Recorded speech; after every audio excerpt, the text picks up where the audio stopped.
My lover is experiencing reverse evolution. I tell no one. I don't know how it happened, only that one day he was my lover and the next he was some kind of ape. It's been a month and now he's a sea turtle. I keep him on the counter in a baking pan filled with salt water. Ben, I say to his small protruding head, can you understand me? And he stares with eyes like little droplets of tar, and I drip tears into the pan. A sea of me. He is shedding a million years a day. I am no scientist, but this is roughly what I figured out. I went to the old biology teacher at the community college and asked him for an approximate timeline for our evolution. He was irritated at first. He wanted money. I told him I'll be happy to pay, and then he cheered up quite a bit. I can hardly read his timeline. He should have typed it, and it turns out to be wrong. According to him, the whole process should take about a year. But from the way things are going, I think we have less than a month left. At first, people called on the phone and asked me where was Ben. Why wasn't he at work? Why did he miss his lunch date with those clients? His out of print, special ordered book on civilization had arrived at the bookstore. Would he please pick it up? I told them he was sick, a strange sickness, and to please stop calling. The odd thing was, they did. They stopped calling. After a week, the phone was silent, and Ben, the baboon, sat in a corner by the window, wrapped up in a drapery, chattering to himself. Last day I saw him human. He was sad about the world. This was not unusual. He was always sad about the world. It was a large reason why I loved him. We'd sit together and be sad and think about being sad and sometimes discuss sadness. On his last human day, he said, Annie, don't you see? We're all getting too smart. Our brains are just getting bigger and bigger. And the world dries up and dies when there's too much thought and not enough heart. He looked at me pointedly, blue eyes unwavering. Like us, Annie, he said. We think far too much. I sat down. I remembered how, the first time we had sex, I left the lights on, kept my eyes wide open, and concentrated really hard on letting go. Then, I noticed that his eyes were open too.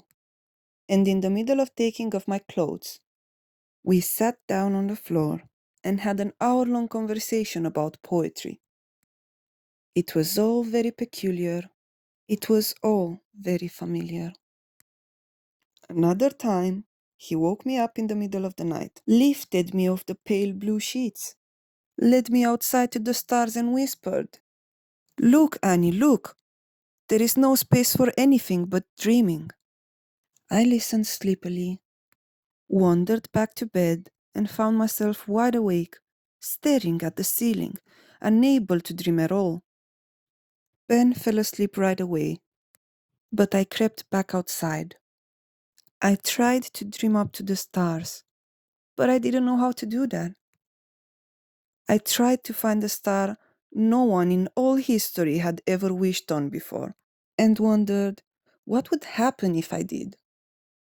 On his last human day, he put his head in his hands and sighed, and I stood up and kissed the entire back of his neck, covered that flesh, made wishes there because I knew no woman had ever been so thorough, had ever kissed his every inch of skin.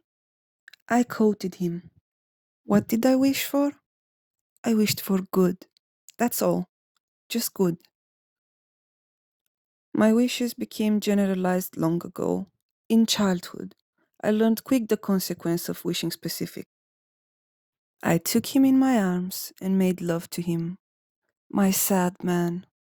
See? "We're not thinking," I whispered into his ear while he kissed my neck. "We're not thinking at all." And he pressed his head into my shoulder and held me tighter. Afterwards, we went outside again. There was no moon, and the night was dark. He said he hated talking and just wanted to look into my eyes and tell me things that way. I let him, and it made my skin lift, the things in his look. Then he told me he wanted to sleep outside for some reason.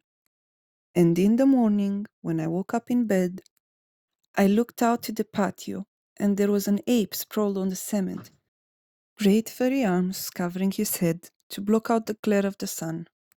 Even before I saw the eyes, I knew it was him. And once we were face to face, he gave me his same sad look, and I hugged those enormous shoulders. I didn't even really care then, not at first. I didn't panic and call 911. I sat with him outside and smoothed the fur on the back of his hand. When he reached for me, I said no, loudly. And he seemed to understand and pulled back. I have limits here. We sat on the lawn together and ripped up the grass. I didn't miss human Ben right away. I wanted to meet the ape too. To take care of my lover like a son, a pet. I wanted to know him every possible way, but I didn't realize he wasn't coming back. Now, I come home from work and look for his regular size shape, walking and worrying, and realize over and over that he's gone. I pace the halls. I chew whole packs of gum in mere minutes. I review my memories and make sure they're still intact because if he's not here, then it is my job to remember. I think of the way he wrapped his arm around my back and held me so tight it made me nervous, and the way his breath felt in my ear. Right. When I go to the kitchen, I peer in the pan and see he's some kind of salamander now. He's small. "Ben," I whisper, "do you remember me? Do you remember?" His eyes roll up in his head, and I dribble honey into the water. He used to love honey. He licks at it and then swims to the other end of the pan. This is the limit of my limits. Here it is. You don't even know for sure where it is. And then you bump against it and bam, you're there. Because I cannot bear to look down into the water and not be able to find him at all. To search the tiny waves with a microscope lens and to locate my lover. The one-celled wonder, bloated and blind, brainless, benign, heading clear and small, like an eye floater into nothingness.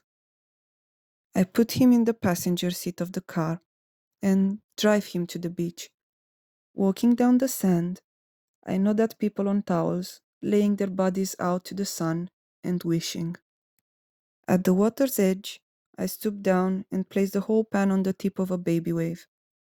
It floats well, a cooking boat, for someone to find washed up on shore and to make cookies in. A lucky catch for a poor soul with all the ingredients but no container. Ben the salamander swims out.